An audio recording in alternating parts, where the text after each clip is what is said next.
Few days back, I consulted a couple.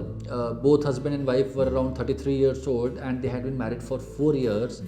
And the problem they were facing was that they never had sex during the entire 4 year period. There was not a single occasion where they could have sex normally, or proper sex. And this is what we call as unconsummated marriage. So let us understand about unconsummated marriage in this video. I am Dr. Praveen Tripathi. I am a consultant psychiatrist and sexual disorder specialist. So when I explored the history, what I got to know was that, as I said, they got married like 4 years back, and immediately after marriage they moved to different cities because they were working in different cities. The plan was to get the transfer to the same city as soon as possible, but in the beginning they were living separately. So they thought that once we start living together, once we get to know each other better, we'll start with this sexual intercourse thingy. Until then, let's avoid it. So after 3-4 months, they started living together. They attempted sexual intercourse, but they could not do it.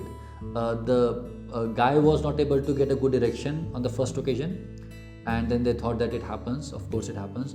And after a few days, they again tried it. Again, he was not able to get a good erection. There was no penetration.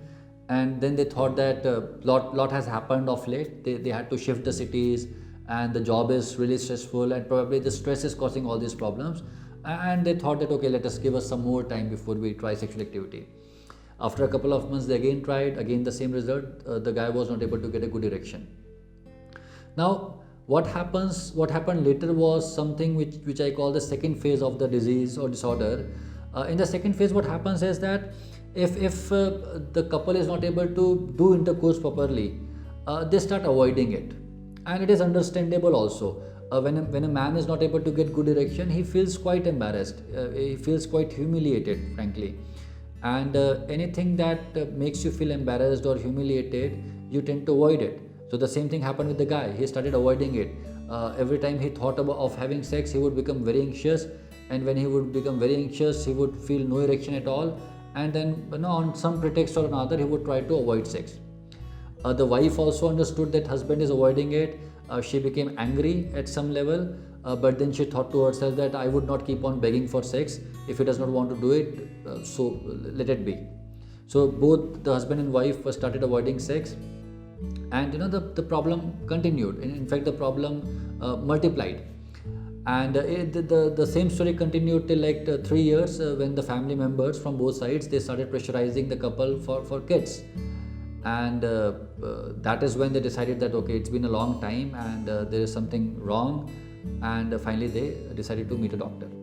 Now, in this entire story, had they met a doctor after say 5 months or 6 months in the beginning, it would have been very easy to treat the condition, because the guy probably was having erectile dysfunction, which is a common problem, and there are good treatment methods available with the help of medications, and in some cases therapy.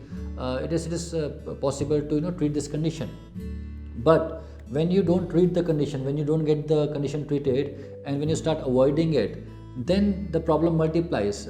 You are carrying a big baggage, and there's a vicious circle that gets formed. You're not able to have sex, and then you feel bad about it. The next time when you try having it, you feel more anxious. When you feel more anxious, the erection is even poorer. When the erection is poorer, you are not able to have sex, and the cycle repeats.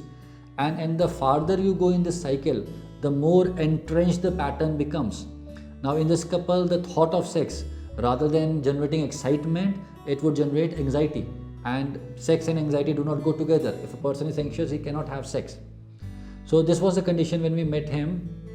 And so when we treat this condition, there are two parts of it.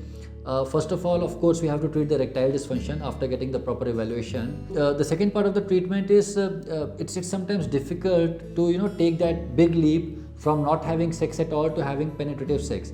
And we tell the patients or the couple that rather than going directly for penetrative sex, go for lesser forms of intimacy, cuddling, hugging, and then you work your way forward towards penetrative sex. And in this way, they were able to get some results. The treatment is still undergoing, but people are usually able to get good results. So one important thing was this couple was absolutely sure that they are the only person who's having such kind of difficulty, which is a myth. A large number of people have unconsummated marriages, And with proper treatment, even the cases where there has been no sex for 8 years or 10 years can be successfully managed. So if you are having such problems, or if you know somebody who's having such problems, rather than feeling embarrassed about it, please go and see a proper doctor, proper professional, because these things can be treated, and in a large number of cases we get really good results. So this platform of Me Solves has been created just to increase the awareness about sexual problems, and if you like the content, you can definitely join it. Thank you.